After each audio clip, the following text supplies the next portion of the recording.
नमस्कार, मी प्रियंका केरकर. हिट मराठी या न्यूज चॅनलमध्ये आपल्या सगळ्यांचं स्वागत आहे. सध्या आपण आलेलो आहोत शिर्डीवासियांच्या प्रतिक्रिया जाणून घेण्यासाठी. चला तर मग आपण एक काका आपल्यासोबत आहेत, थेट त्यांच्याशीच संवाद साधूयात. काका, तुम्हाला काय वाटतं की शिर्डीमध्ये कुठली कुठली विकास कामं झालेली आहेत ज्याचा फायदा शिर्डीयांच्या जे रहिवासी आहेत, जे इथे राहतात, त्यांना खूप चांगल्या प्रकारे होतोय? आता इकडचे विकास कामं तर काय भरपूर आहे. रस्ते चांगले आहे, लाईट आहे. लाईटानं वरून गेले तर त्याचं तर काय आपण सांगू शकत नाही. घरी आले तर वायरमन येऊन 1-5 मिनिटात ते चांगले करून स्ट्रीट लाईन लाईट फुल आहे. ते बिचारे 10 चकरा मारून कुठे गेली, काय गेली. पाणी हे नगरपालिकेचं पाणी येतं 1 तास, 2 तास स्वच्छ पाणी. काका, तुम्हाला असं वाटतंय का की आपल्या पूर्ण जिल्ह्याचं पालकत्व विखे पाटील साहेबांकडे आहे आणि सुजयदादांकडे आहे, तर त्यांचं लक्ष शिर्डीकडे आहे, त्याच्यामुळे शिर्डीचा विकास होतोय? हो, होतो ना, विकास होतो ना, विकास होतो. त्यांचं पूर्ण लक्ष आहे. त्यांच्यावर शिर्डी सगळं गावातली मंडळी चांगली, भक्ती लोकं चांगले. अच्छा. जर हो. तुम्ही एक सामान्य नागरिक म्हणून एखाद्या नेत्याकडे गेलात, म्हणजे समजा सुजयदादाकडे गेलात किंवा मग विखे साहेबांकडे गेला, तर ते तुमच्या समस्यांकडे लक्ष देतात का आणि त्याचं निराकरण करतात का? हो, देताना, देताना. काही असू द्या, मुलाची शाळा असू द्या, शिक्षण असू द्या, ते फोन करून सांगणार, "द्या बुवा, मुलाचं शिक्षण आहे, फी आहे, नंतर भरा. शाळेत द्या." चिठ्ठी द्या, त्या फोन करून सांगत्या. तसं काय अडचण नाही. नमस्कार सर, आपलं नाव काय? मी संजय आरणे. अच्छा. तुम्ही किती वर्षापासून आपल्या शिर्डी शहरात वास्तव्यास आहात? आम्ही स्थानिकच आहे इथले. अच्छा. मग इथल्या ज्या मूलभूत सोयीसुविधा आहेत सर, ज्याच्यामध्ये पाणी असेल, रस्ता असेल, वीज असेल, आरोग्य असेल, शिक्षण असेल, याबाबतची सध्याची स्थिती कशी आहे? नाही, सगळ्या सगळ्या सुविधा चांगल्या आहे. पाणी व्यवस्थित आहे, रोड रस्ते तर चांगलेच आहे सगळे आणि काही अडचण नाही. सगळ्या गोष्टी आहे ना व्यवस्थित आहे. पाणी वेळेवर आहे. इतर गावापेक्षा आमची पाण्याची परिस्थिती चांगली आहे. सर, मूलभूत सोयीसुविधा तर झाल्याच आहेत आपल्या शहराच्या. मग जे पर्यटक बाहेर जिल्ह्यातून आपल्या या शहरामध्ये येतात, तर त्यांचा फायदा स्थानिक रहिवाशांना होतो का? होतो ना, मग आता त्यांच्यावर तर धंदेपाणी सगळे अवलंबून असतात ना. बाहेरची पर्यटन पर्यटनासाठी आलेल्या व्यक्तीच इथल्या सगळ्या रोजगाराच्या म्हणजे मूलभूत सुविधा आहेत त्यांच्याकडूनच आणि त्यांच्यावरच सगळं चालतं शिर्डीचं अर्थकारण. हां. मग सर, तुम्हाला असं सांगता येईल का की जे स्थानिक प्रशासन आहे किंवा सरकार आहे, त्यांच्याकडून या पर्यटनाला आणखीन वाव मिळण्यासाठी कुठल्या कुठल्या गोष्टी केल्या जात आहेत, त्या सांगू शकाल? नाही, आता ते त्यांच्या परीने त्यांनी कराव्यात. याच्यातही सुधारणा कराव्यात म्हणजे मग आणखी थोडंसं व्यवस्थित चालेल इथलं अर्थकारण असं. त्या प्रशासनाच्या हिशोबाने त्यांनी करावेत. असं प्रशासनाला बऱ्याचशा गोष्टी म्हणजे कळलेल्या आहेत का बुवा इथं काय पाहिजे आणि काय नाही. ते करतंय प्रशासन त्यांच्या पद्धतीने करतच आहे. काही अडचण नाही आहे. बरं, तुम्ही काय सांगाल की विखे कुटुंबीय जे आहेत किंवा मग सुजयदादांचं जे युवा नेतृत्व जे आहे, त्यांचं लक्ष शिर्डीकडे असल्यामुळं शिर्डीचा विकास अधिक प्रगतीने होतोय का? हां, ते आता पूर्वी कसं असायचं दादा इकडे नव्हते. पण आता दादांचं पूर्ण लक्ष आहे. त्याच्यामुळं एकदम भारी म्हणजे मजेशीर सगळ्या गोष्टी. सगळं आटोक्यात आलं आता. गुंडागर्दी, बाकीच्या काही ज्या काही इथं समस्या होत्या ना, त्या आता कमी झाल्या आणि त्यांचं वारंवार लक्ष असल्यामुळं बऱ्याचशा गोष्टी इथं व्यवस्थित आहे सर्वांसाठी. तुम्हाला वाटतंय का केंद्रामध्ये आणि राज्यामध्ये एकच सरकार असल्यामुळे जो निधी येतो केंद्र सरकारकडून विकास कामासाठी, त्याचा फायदा शिर्डीवासियांना होतो? होतोय ना. बरोबर आहे ना ते. हां, साहजिकच आहे ते. दोन्ही ठिकाणी एकच सरकार असल्यामुळं तो निधी तो त्यांच्या पद्धतीने ते पाठवतात. तो बरोबर इथं कारणी लागतोच आहे. आता पुढची जी निवडणूक आहे, काही दिवसांवर, महिन्यावर येऊन ठेपलेली निवडणूक आहे. त्या बाबतीत जो कोणी येणारा सरकार असेल किंवा जे कोणी व्यक्ती निवडून येणार असेल, त्यांच्याकडून तुमच्या आणखीन काय अपेक्षा आहेत? काही नाही आता ते त्यांच्या पद्धतीनं ते कार्य करतच राहणार आहे आणि जनतेच्या मूलभूत ज्या गरजा आहेत, त्या त्यांनी योग्य प्रकारे हाताळाव्यात बस बाकी काय अपेक्षा आहे. रोजगाराच्या आणखीन कुठल्या कुठल्या संधी उपलब्ध करून दिलेल्या आहेत सुजयदादांनी? नाही आता ते MIDC वगैरे आणलेली आहे. बाकी बऱ्याचशा गोष्टी येतात त्या थोड्याशा कालांतराने होईल ते थीम पार्क वगैरे हे होणारच आहे. मग आता ते तेव्हा ऑटोमॅटिक रोजगार हा उपलब्ध होणारच आहे ना. आता सध्या तर नाही पण मग चालतंय ते थोडासा टाईम लागेल होईल ते. हां. त्याचबरोबर हे तर झालं शिर्डीवासियांचं, पण जे आजूबाजूचे गावं आहेत, त्यांचाही उदरनिर्वाह भागवण्यासाठी शिर्डी किंवा शिर्डीची नगरपालिका आहे किंवा मग आपले नेते आहेत सुजयदादा, यांचा फायदा होतोय का त्यांना? होतोय ना. आसपासच्या बऱ्याचशा गावाचं शिर्डीवर अवलंबूनच आहे ना. रोजगार आहे इतर काय आणि मग आता आसपासच्या गावातले बरेचसे काही मुलं साईबाबा संस्थांमध्ये आहे. काही इथं दुकानावर, काही लॉजिंगवर आपलं नेहमीच्या प्रमाणे त्यांचा उदरनिर्वाह चालतोच आहे. मग आता ही जी त्यांचीच किमया आहे ना, असं तो फायदा होतोच आहे. नमस्कार सर, आपलं नाव काय? माझं नाव साई रामदास शेलार, राहणार शिर्डी. सर, आता येत्या काही दिवसावरच आपली परिषदेची निवडणूक आहे, नगरपंचायतीची आहे आणि निवडणुकीचं वातावरण पूर्ण शहरात होणार आहे. तर शिर्डीमध्ये नेमकं सध्या राजकारणाचं वातावरण किंवा मग निवडणुकीचं वातावरण काय म्हणतं? निवडणुकीचं वातावरण शिर्डीमध्ये खूप म्हणजे चांगल्या प्रकारे आहे आणि इथं फक्त चर्चा वगैरे फक्त विखे साहेबांचीच आहे. विखे साहेबांचे काम वगैरे चांगले आहे. विखे साहेबांमुळं आज इथल्या शिर्डीच्या महिला सुरक्षित आहे. विखे साहेबांमुळं हे खंडक नाला साफ झाला इथला.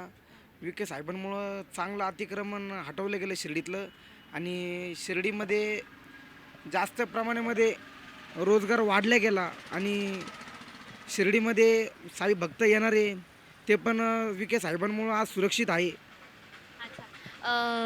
मित्रा, कुठल्याही शहराची जर आपल्याला प्रगती बघायची असली तर तिथले रस्ते असतील, पिण्याचं पाणी असेल किंवा मग रस्त्यावरचे जे स्ट्रीट लाईट असतील, या सगळ्या गोष्टींचं मूलभूत सोयीसुविधा शिर्डीमध्ये परिपूर्ण होत आहेत का? हो, सर्व होत आहे पूर्ण. फक्त शिर्डीमध्ये गल्ले विखे साहेबांमुळं आज रस्ते खूप चांगले झालेले आहे. खड्डे वगैरे सगळं म्हणजे एकदम व्यवस्थित आहे सर्व गोष्टी. सगळे फक्त राहिला प्रश्न नगर मनमाडचा, तो पण काही दिवसानंतर विखे साहेबांच्या मार्गदर्शनाखाली तो पण रस्ता क्लिअर होणार. बरं, एवढे पूर्ण जिल्ह्यामधनं म्हण किंवा मग महाराष्ट्रातनं पूर्ण भारतभरातनं आपल्या शहरामध्ये भाविक भक्त येत असतात, तर त्यांच्या सोयीसुविधेसाठी विखे साहेबांकडून किंवा सुजय साहेबांकडून काही कामं केले गेली आहेत का, जे तुला इथं सांगावीशी वाटतं? नाही, साहेबांनी कामं वगैरे सर्व चांगले केलेले. रस्त्याला येणारे जाणारे भक्त असतील किंवा महिला असतील त्यांच्यासाठी नगर परिषदेतर्फे त्यांनी SRPची गाडी पण 24 तास रात्री किंवा दिवसा चालत असती आणि भक्त येणारे जाणारे ते पण सुरक्षित झालेले आहे साहेबांमुळं. आज जे काही आहे सुजयदादा आणि साहेबांमुळं सर्व गोष्टी आज व्यवस्थित आहे शिर्डीमध्ये.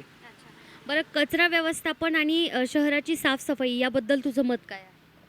कचरा तर तुम्हाला कुठं दिसणार पण नाही शिर्डीमध्ये आणि जिथं कचरा होता तो पण साहेबांमुळं सगळं नगर परिषदेच्या थ्रू पूर्ण एकदम क्लिअर झालेलं आहे आणि शिर्डीमध्ये स्वच्छ शिर्डी, सुंदर शिर्डी आपण म्हणावं लागेल आणि सुंदर शिर्डी तर आहे शिर्डीमध्ये आणि साहेबांमुळं एवढी शिर्डी स्वच्छ झालेली आहे तर इथं तुम्हाला कुठं कचरा दिसणारच नाही. बरं, स्थानिक बाजारपेठा आहेत किंवा मग व्यवसायासाठी काही सुविधा आपल्याला इथं मिळत आहेत का? हो, सर्व आहे ना, सर्व आहे. साहेबांमुळं आपल्याला बाहेर जायची गरज नाही. जे सर्व उपलब्ध झालेलं आहे ते शिर्डीमध्ये आहे. आपल्याला जे लागतं ते पूर्ण शिर्डीमध्ये आहे.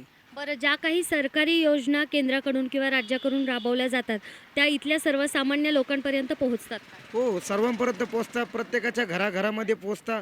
साहेबांचे जेवढे तळागाळातले कार्यकर्ते आहे शिर्डीमधले त्यांच्या थ्रू सर्वांच्या घरोघरी सर्व सरकारच्या योजना पूर्ण घरोघरात जाते सर्वांच्या. तुला काय वाटतंय की सुजयदादांचं खाजगी लक्ष आपल्या शहराकडे असल्यामुळं शिर्डी हे एका विकासाच्या मार्गक्रमण करत आहे, विकासाकडे जात आहे? हो, नक्की. साहेबांमुळंच सुजयदादांनी पूर्णपणे शिर्डीमध्ये लक्ष घातल्यामुळंच सर्व शिर्डी स्वच्छ झालेली आहे, गुन्हेगारीमुक्त झालेली आहे.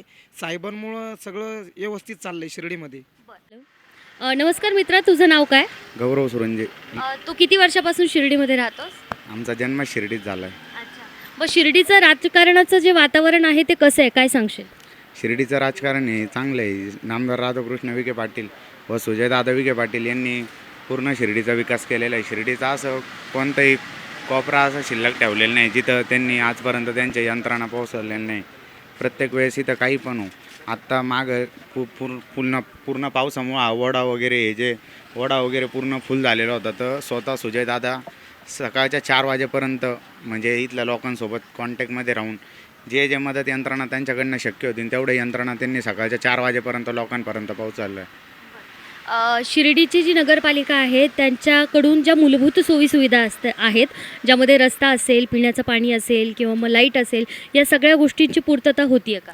सगळ्या गोष्टींची पूर्तता होती, पण नगरपालिकेत नगरसेवक नसल्यामुळं जे गल्लीतले स्थानिक लेवलचे जे विकास आहे ते नगरपालिकेच्या जेव्हा निदर्शनास येतात तेव्हाच त्याच्याकडे लक्ष जातं. पण जर नगरसेवक असते तर त्या नगरसेवकांना तिथलं लोकल विषय माहीत असतो की तिथं लाईट आहे, कोणते स्ट्रीट लाईट खराब आहे, कोणत्या गल्लीतला रस्ता खराब आहे ते तसं नगरपालिकेचे CO थोडी प्रत्येक गल्लीत जाऊन बघू शकते. बाहेरचा विकास तर केला आहे COनी. आता हे रोडाचे रोड पहा तुम्ही, सगळे रोड चांगले बाहेरचे, पण जे गल्लीतले रस्ते ते त्यांची सुविधा एकदम खराब झाली. म्हणजे आता नगरसेवक होतील तर ते सांगतील. आणि जे चंबरं वगैरे ते पण पाऊस आला ना ते फुल होऊन जातात. तर ते पावसानंतर त्यांनी साफ केले, पावसाच्या आधी साफ केले असते तर तो प्रॉब्लेम नसता झाला. पाऊस झाल्यानंतर तर ते साफ करावंच लागणार आहे ना. तर त्यांना गल्लीतलं काही माहीत नाही, बाहेरचं त्यांनी सगळा विकास केला आहे. मग त्याचबरोबर कचरा व्यवस्थापन आणि शहराची साफसफाई याबाबत तू काय सांगशील? शहराची साफसफाई तर एकदम 100%. सकाळी पूर्ण सकाळी 5-6 वाजेपासून सगळे रोड वगैरे गल्ली सगळा कचरा वगैरे नगरपालिकेचे माणसं येतात, तो 100% उचलून नाही. आता कुठं कचरा वगैरे त्यांनी शिल्लक ठेवलेला नाही आहे. आणि शहरामध्ये जी आरोग्य व्यवस्था आहे त्याबद्दल तुझं काय मत आहे? आरोग्य व्यवस्थेसाठी आता हॉस्पिटल आहे संस्थांचं, त्या हॉस्पिटलचं बी ते दिवसेंदिवस कारभार बदलत चाललं आहे. त्यांचं फक्त चक्करवर चक्कर वाढतो. 11 नंबरला जा, 10 नंबरला जा, केस पेपर इकडं तर दुसरी सुविधा तिकडं. आणि तिथले कर्मचारी पण असे बोलतात असं काय, म्हणजे लोकलही त्यांच्यासाठी असं कोणाला काही समजतच नाही. ते त्यांचं वावर नीट नाही आहे. ते मालक, ते कर्मचारी ते साईबाबाचे सेवक आहे, त्यांनी मालक समजून घ्यायले स्वतःला तिथलं. मग तुला काय वाटतं की याच्यामध्ये जर बदल घडवायचा असेल तर कोण घडवू शकेल आणि काय बदल घडायला हवा?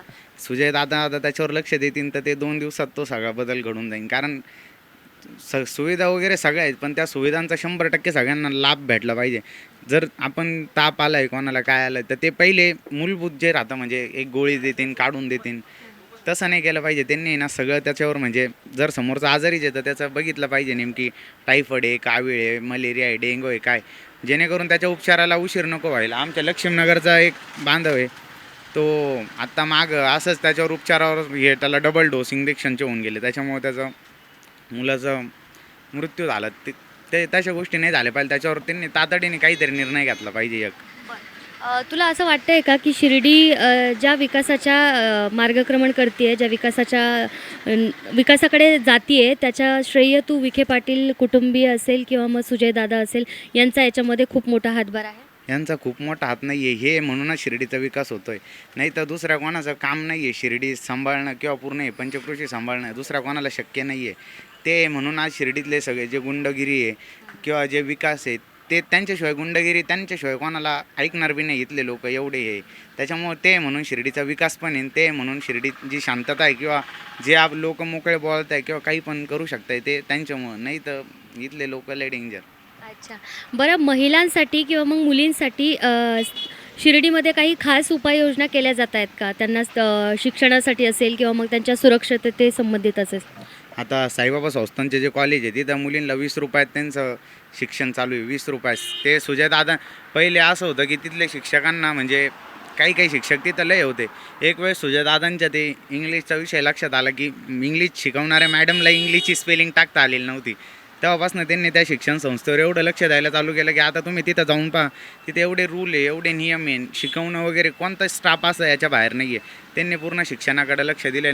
शिवाय तिथल्या मुलींना घरी येण्या जाण्यासाठी ते सरकारची योजना आली, त्याच्यात त्यांनी बसेस चालू केल्या. स्वतः पण वैयक्तिक त्याच्यावर लक्ष देऊन त्यांनी तिथं बसेस वगैरे चालू केल्या. आणि MSF वाले कंटिन्यू, तुम्ही आत्ता पण कॉलेज रोडला जर असे टुकार मुलं फिरताना तुम्हाला दिसणार नाही. पहिले अक्षरशः आम्ही तिथं आमच्या घरच्यांना मुलींना सोडायला घ्यायला जायचो, तिथं हे मुलांचे टोळके उभे, ज्यांचा कॉलेजचा आणि त्या मुलांचा कोणताही संबंध नाही. ते मुलांचं कॉलेज कुठं ते कुठं, तिथं मुली, म्हणजे असं झालं की त्या कॉलेजला आमच्या घरच्या मुली पाठवावं की नाही. पण जेव्हापासून MSFच्या गाड्या आलेल्या आहे, मुलगा कॉलेजच्या ड्रेसमध्ये दिसला का ते त्यांच्यावर योग्य ती कारवाई करतात. आणि ते कोणामुळं? सुजय दादामुळंच. ते नाही तर किती ते कॉलेज अक्षरशः घरच्या मुली पाठवायसारखं राहिलेलं नव्हतं.